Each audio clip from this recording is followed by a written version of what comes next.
Welcome to the Business Mechanics Show, ladies and gentlemen, where we dissect the gears and cogs of the corporate world to keep your business engine running smoothly.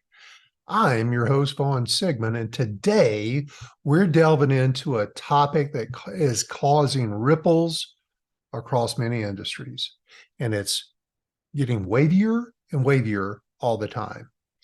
What is that? It's the declining allure of management. Why so few want to move into management. I'm hearing about it all the time. I'm reading about it more and more. And today we're here to uncover the crucial reasons behind the dwindling interest in managerial roles and discuss how this trend is poised to reshape the future of countless companies. And it's not just a challenge, it's a critical crossroads for businesses everywhere. And today, some of the key points we're going to discuss is the millennial and Gen Z perspective. We'll explore the shifting values, career aspirations of the younger workforce, and why our traditional management roles might not align with their goals. We've got to embrace that. And then the managerial conundrum. We'll delve into the evolving expectations of managers and the increasing complexities of the role, from balancing remote teams to fostering inclusivity. It's harder today than it's ever been. And what are we doing to help them out? And the big part of the discussion is why. Why is this happening? And more importantly, I have at least one solution that I'll share with you today that I believe is a major part of the challenge. And if we start there and build from there, we can create a pathway to an improved future for everybody. The corporate ladder, it used to be very enticing to climb that corporate ladder. Heck, for everybody I knew, that was it. Yet the latest data suggests the desire to grasp the title of manager is really waning. We're seeing a lot of signs around that. Are we looking at the beginning of the end for traditional management roles? Maybe we need to evolve a little bit. Or does this signal a clarion call for reinvention in leadership? Now, let's talk a little bit about this, the management enigma. Why the fall in aspiration to management? In a recent survey, and this is a fact, in a recent survey, only 38% of 1,000 employees aspired to become a manager at their workplace. The lack of interest isn't isolated to any particular industry. We did it across many industries. So it appears to be a very broad-based sentiment. So you've got a smaller and shrinking pool of people who are even interested in moving into management. Historically, management roles signified prestige and power and money and lifestyle. But several factors have dulled this shine. One is trust in leadership. That's waning. Get this. Only 21% of workers strongly feel that they can trust the leaders in their organization. Trust their leaders in their organization. A number that's been on a downward trend, especially post-pandemic. It's been going down for over a decade now, and it's at its lowest level yet. Trust. They don't trust who they're working for. We'll talk about that in a little bit. And there's this rise of the individual contributor, particularly in sectors like tech. Talented individuals can earn salaries and benefits comparable to senior management roles without the responsibility of managing teams. There's a different career path out there where I don't have to have the hassles and the headaches of management to earn a significant income. The current workforce is likely looking at their current managers and thinking about, I see that poor person burn out and stressed out. They see how the pressure associated with being in management have led to a lot of burnout. Who wants that? They may see it in you. They may see it in the business owner. They may see it in the CEO, their team leader, their direct leader.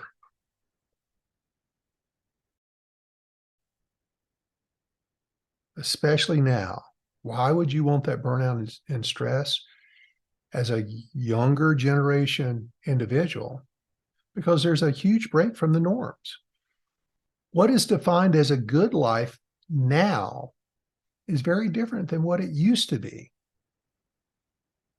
Then there's a huge perceived issue around imbalance in work and life. This perceived stress, extended hours, pressure that they see their managers, their current managers going through right now makes it pretty unattractive, especially when priorities are shifting towards mental and physical well-being. Mental health has never been talked about more. Self-care has never been talked about more than it has been right now. Family time, friend time, downtime is at the highest level in all the decades I've been around in business. The needs are different. We're not going to be able, us older generation folks are not just going to be able to put our heads down and bull our way through it and change everybody's way of thinking. You're a fool if you think that. We've got to adapt to the current norms. And why are current managers? Ask yourself why you as a manager or your management team, if you're higher up the ladder, why are they under all this stress and pressure? So litany of reasons, but I've got a couple I want to talk about today and how you can relieve and make some changes to what's happening with them and change that perception of what a manager's life is like. Because today it's not about money and career. It's about freedom and contribution and purpose and having a great life and improved mental health. What can organizations do to alleviate this stigma? We'll talk about that. There's an impact on talent retention. Turnover is the highest it's ever been. And then think about the implications of a shrinking management pool on talent retention. Development. The less managers you have, the more stress you put on the managers you do have. That's going to affect retention. It's going to affect their ability to develop their team. What about succession planning? Puts a huge strain on that. Who's going to make sure everything's getting done right if I have less and less managers? And a group of employees, the majority of employees, they just want to do a nice job. But they do want to trust their leader. So again, I'm going to offer some ideas and opinions, as I always do, on adapting for survival, because I really think what we're talking about today is early indications of what you need to be focusing on now, thinking about getting on your agenda now for future survival and success. I'm going to go through and explore some strategies and solutions that businesses can implement right now to navigate this changing landscape and thus thrive in the years to come. Companies need leadership more than ever. Let's think about this new trend and redefining management. Think about the concept, and I love this concept, of player coaches. It's very popular in the tech world, and it offers a hybrid model where individuals can be contributors while leading teams. And I'm gonna do a whole nother podcast on this probably next week, because I think it's really interesting. I think it's a real departure from our current approach to managing and leading teams. This model retains field engagement while cultivating manager skills. So we'll talk about that. Let's also think about valuing management afresh. Attractive bonuses, better job titles, more paid time off. That's one of the most important benefits any company can be offering right now, is more freedom and flexibility for time away. And increased autonomy or decentralized command. If I've got great leaders who are training others at a high level, their stress goes down because they've got a lot of other people making decisions and doing things right. But we don't focus on that in today's world very often. And we're going to talk in the future about how some companies are trying to make management roles more attractive. I'll give you some of those ideas. And then we need to also think about empowering with technology. There's a lot of great tech tools out there, like smart compensation tools and skills mapping applications. These can all significantly reduce managerial burdens. And they don't only make processes more efficient, but they also bring in transparency and fairness and objectivity into the management role. But here's the meat of it. What I really want to talk more about today. I think this is a great place to start. The underlying challenge, leadership training and role models. What are we doing about that? If my role model I can't trust, why would I ever want to be that person? If my role model is constantly complaining about being burnt out and all the pressure they're under, why would I want that job? What can we do about that? It's harder to hire managers than ever, so I can't really go to the outside and have any kind of assurance that if I hire somebody new, that they're going to be any better than what I have. Harder than ever. So this challenge about current leadership, how they're being trained, how they're being supported, and creating the role model that more of the people in your organization would love to aspire to. It's a super important question. And if you believe, like many other companies, and Gallup is reporting, management roles are less attractive, it's going to create an ongoing shortage of inspiring leaders. And are your current leaders really inspiring? Are they good role models?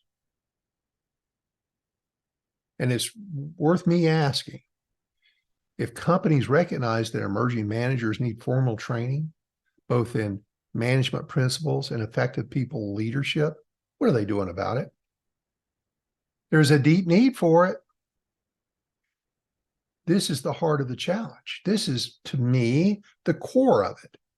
This is the ground zero. And we'll give you some stats. According to Deloitte, while 73% of managers believe they should exemplify well-being to their teams, only 35% of the employees perceive their managers as being in a good life.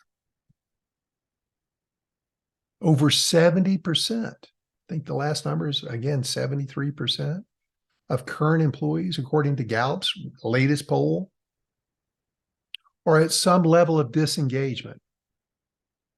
And 50% of those out of 3+ million people surveyed would jump ship tomorrow. And this is across all industries, would jump ship tomorrow if something better came along. Why? In fact, Gallup also discovered the why. Poor leadership. They're being poorly led. Folks, listen to what your employees are telling you. Something's wrong. Something's wrong with how they're being led. We can't just grind our way through it. We can't hustle our way through it. We need to stop, assess ourselves. What are we doing to lead better? Many of the current leaders are obviously ineffective role models. And that is a huge detriment to your success and their success. But they don't want to be ineffective. They didn't get up in the morning and say, boy, I'm just going to go in and be as crappy as I can be. That's not true. They don't do that. But they are. Do they know they are? Do they even know they are? In order to fix a problem, I have to know that there's a problem. Is the problem them, or is the problem all these employees they're blaming it on? Let that sink in for a second. Who's at fault? Why are they ineffective according to almost 3/4 of all the employees out of 1 million surveyed? And you got people who don't want to go to work and be ineffective as leaders. They would be a better leader tomorrow if they knew how. So why is that? You know where I'm headed with this. It's simple. It's a simple solution. I love simple solutions. It's a lack of training. It's a lack of training for knowledge, skills, and tools they need to be effective. Companies spend lots of money on certifications and hard knowledge skills. Absolutely, they do. Sometimes it's a requirement. That's good, and they should. But they spend little or nothing on leadership and management development, especially around soft skills and critical thinking. Not only the ones promoted, the managers promoted, the leaders promoted from within, and you probably have your fair share of those, but it's also these that are hired from the outside with so-called experience. Do they really have experience? What kind of experience do they have? How many did you ask during the interview how they learned to lead? Trial and error? Did they just figure it out? If that's their course of knowledge, it's obviously not very effective, according to most of the employees that are working for them. Did you maybe test their leadership skills through behavior-based questions when you interviewed them?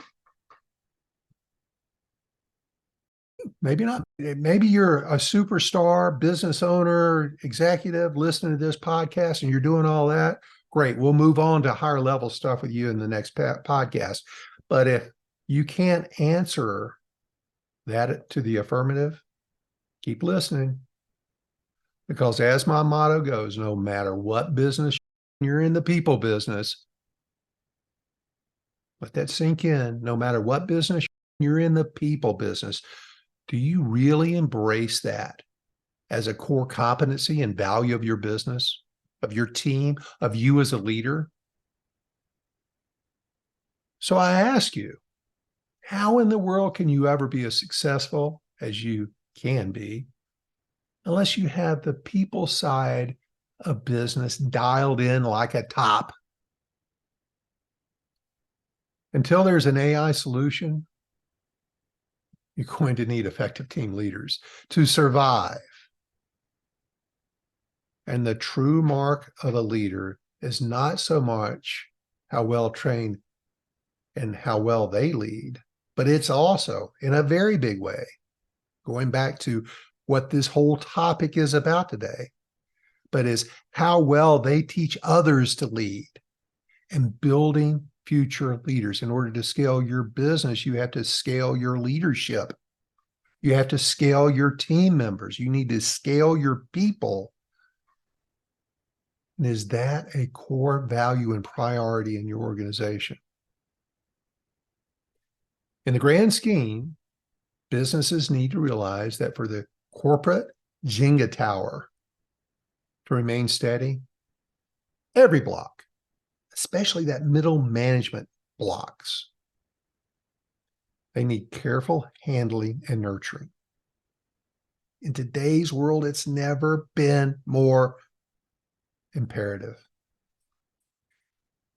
If companies can address this issue, if they finally decide to get it fixed and do something about it, they might be able to reverse this current trend and restore the former allure of leadership and management roles in your business and others. But we need to first understand, do we have a problem? And if so, what's my problem? Leadership is very broad-based. If I think I'm a pretty good leader, do I have blind spots to where I need some help? I'm not good at everything. Nobody is. And if we're resting our success on one or two core competencies that we're good at, but ignoring dozens of others that are leading to this distrust and disengagement, you're missing out on huge opportunities. So I need to know what my problems are. And you as a business owner, you as an executive, even you as a manager, you probably don't understand from the aspect of the people who are working for you. Do they trust you? Why? Do they not respect you? Do they not give their all for you? Well, why? You need a current state assessment and a starting place to understand where your team's management skills, your management skills, your leadership skills, where do they stand in the eyes of the people who make the ultimate vote? And that's the people, the frontline teams that they lead and you lead. They're going to make you successful or not. They're going to stay with you a long time or not. They're going to give it their all, or they're just going to show up for work. Do you want more out of them? Listen on. As a leader, and I led companies for years, decades, I firmly believe that merely acknowledging a problem isn't sufficient. It's essential to confront and overcome it. We're not paid to live with problems. We're paid to overcome them. And a tool that I personally found immensely valuable, but I find it also surprisingly underutilized in every organization I come in contact with, is anonymous 360 feedback. Simple, candid feedback received through a system is transformative. I got that kind of feedback. It transformed me. It was a huge knock in the head for me that I had a big gap in my leadership skills. And it served as a clear mirror revealing a significant leadership gap that I had overlooked for years. It was masked by all my great numbers and all the things I was delivering objectively. My team was delivering for me, but there was a huge gap. I could have gotten even more out of my team and as a leader had I known about this gap earlier. And through 360, honest, anonymous 360 feedback, it was revealed. And guided by the insight that I received from this feedback, I sought out specialized training and coaching to solve this issue. And with dedicated discipline and determination, I was able to address and rectify my shortcomings. And it was in a relatively short span of time. And I, to this day, I love to tell the story. I'm not going to tell all the story now, but I remain deeply grateful for the feedback that all these folks gave me. And it catalyzed my growth as a leader and reinforced the importance of continuous self-improvement. Because that, as I've said many times, leadership and our development in our leadership skills is a lifelong journey. I spend an hour every single day working on myself, educating myself, reminding myself. But that's how dedicated and determined I still am at the ripe old age that I'm at, because it's my business. And how am I ever going to be looked as an effective leader if I have shortcomings and I don't have everything I have in my toolbox that I need to? I'm trying to put some tools into your box that you likely need. Let me talk a little bit about the power of 360 feedback, because it is a lens to effective leadership. And amidst this reshaping of the managerial landscape, you must have this feedback mechanism. A robust, comprehensive, and frequent feedback loop to let leaders know how they're doing as determined by the people they are leading. The boss can't follow you around all day and figure out what you're good at and what you're not. Your boss isn't going to be the best resource for your leadership development. Your people are going to be your best resource. And then there's you. And if I can get that feedback from my people without them feeling intimidated, that's why it's anonymous. That's where 360 anonymous feedback takes center stage to your next stage of improvement.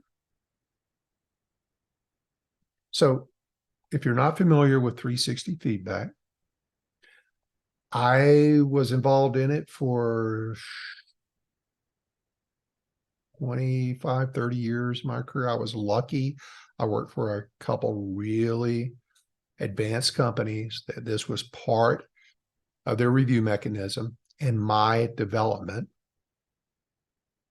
So 360 feedback is an assessment where a manager receives feedback on a determined set of key points, but not just from their superiors, but also from their peers and their direct reports, and even sometimes customers, but we're not going to talk about that today. It's peers and direct reports. It's customers.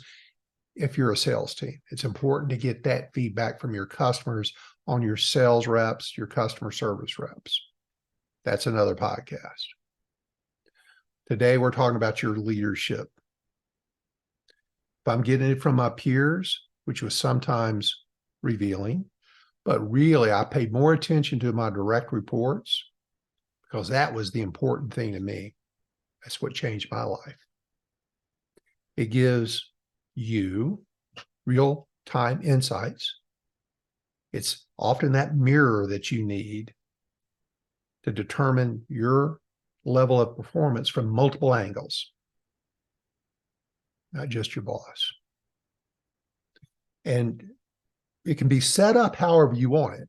It can be skill-based around leadership skills.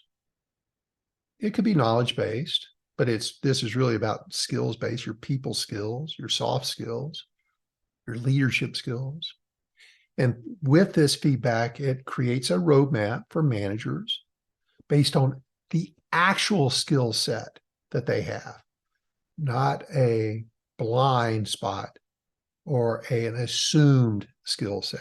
Nobody's complaining it must be okay. This gives them a way to give you that feedback. Maybe complain a little bit. And if you're afraid of these complaints, you shouldn't be in a leadership role. You need to embrace feedback. It's the only way we ever get better. It's painful. And my feedback was painful to me, I assure you. I had to go swallow this, but I also was tough enough, and again, determined enough to go do something about it. I had 3,000 people counting on me. I better be the best I can be. Whether you have 2, 20, 200, it's the same thing for you. So rather than getting your feedback from a one-dimensional method, it opens up a lot of dimensions. And I assure you, set up properly, it's anonymous. Nobody will ever be revealed. Now, of course, I often looked at it and said, well, I wonder who said that. And I play that game of trying to figure out who said what, but that was just a game. That was going to accomplish nothing. It's really about looking at commonalities where there's a trend, where there's multi-points of the same feedback. And when you see multiple points of the same feedback, you've got a case, both on the positive, because 360 feedback is not just about negative. I probably went too far in this podcast before I said that. It's about where you're really good at. It's what you're really good at. But it also reveals where you need some development. Play to your strengths, work on where you need some improvement. And it absolutely encourages honesty. Genuine, honest feedback, because it's anonymous. Most people are too conflict avoidant to give it to you directly.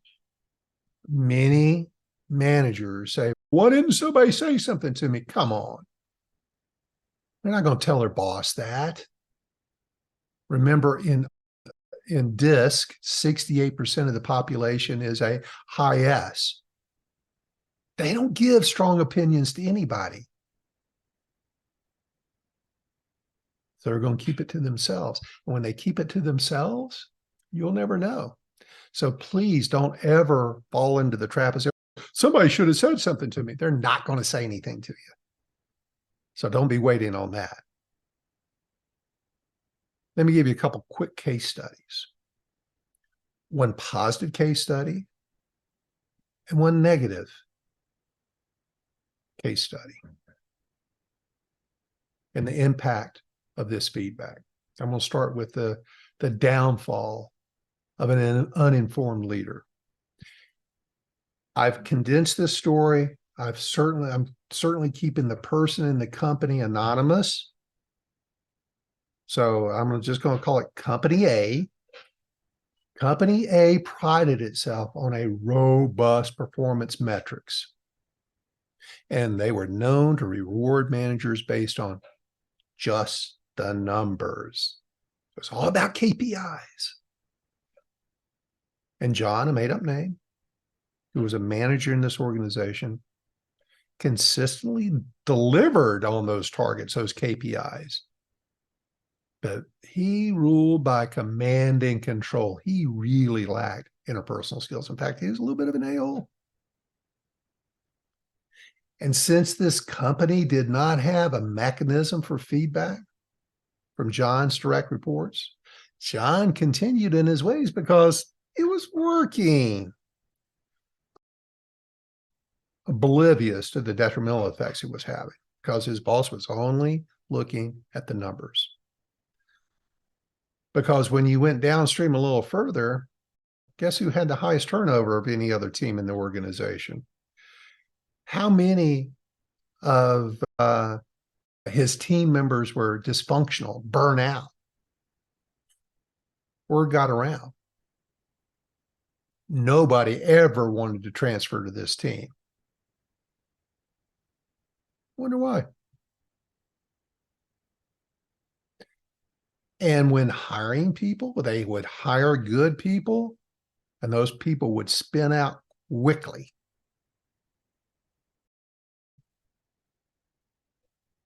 Finally, the company started recognizing this, that John was abrasive, He created a lot of friction, not only with his team, but with his peers. His peers didn't think much of him either.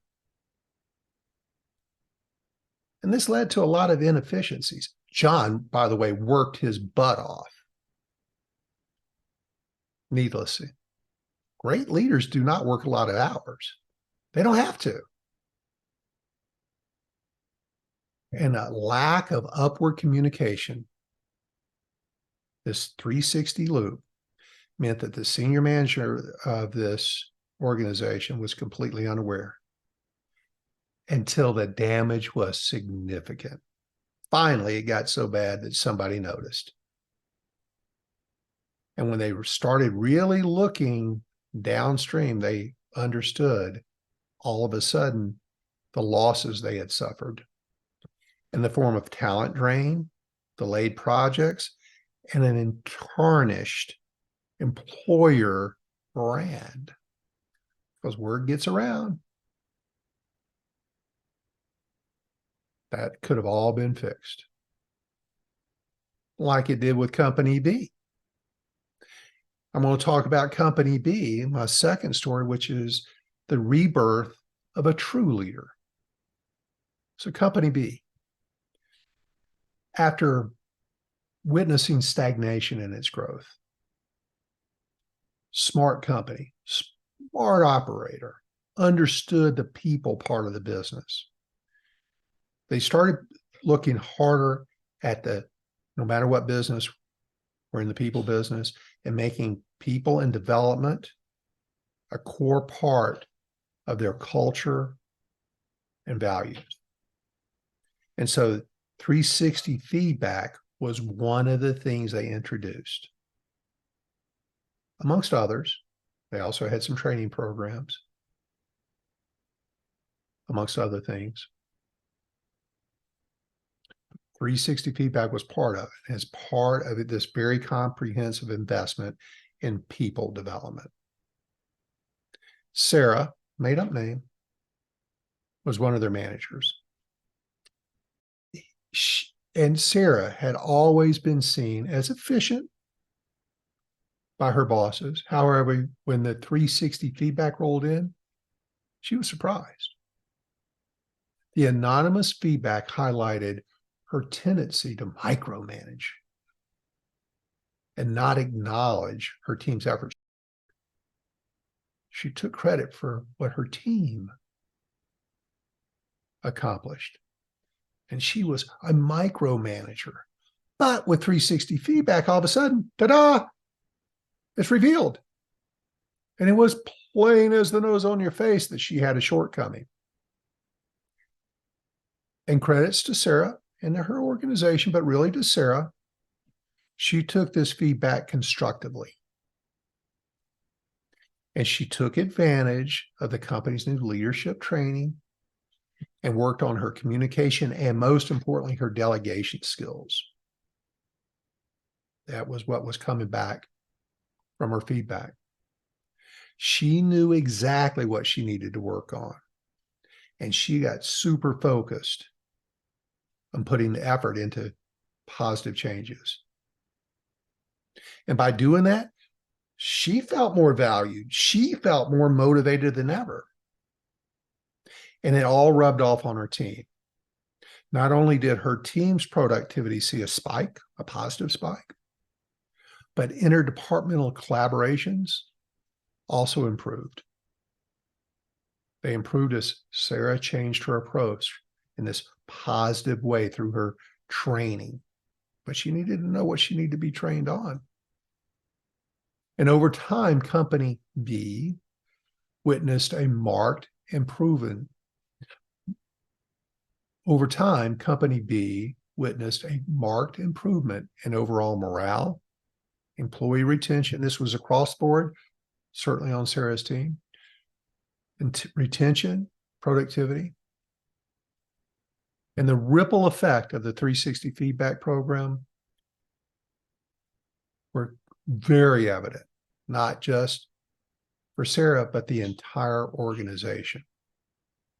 So 360 feedback, huge, y'all. It's a great place to start. Where do I stand? I've got to know what my problem is from its source. Do I have blind spots? What do I need to do about it? Your corporate structure, like almost any living entity, needs constant monitoring and care. And you as a leader, the other leaders in the organization, you as a business owner, you're the pillars of this structure.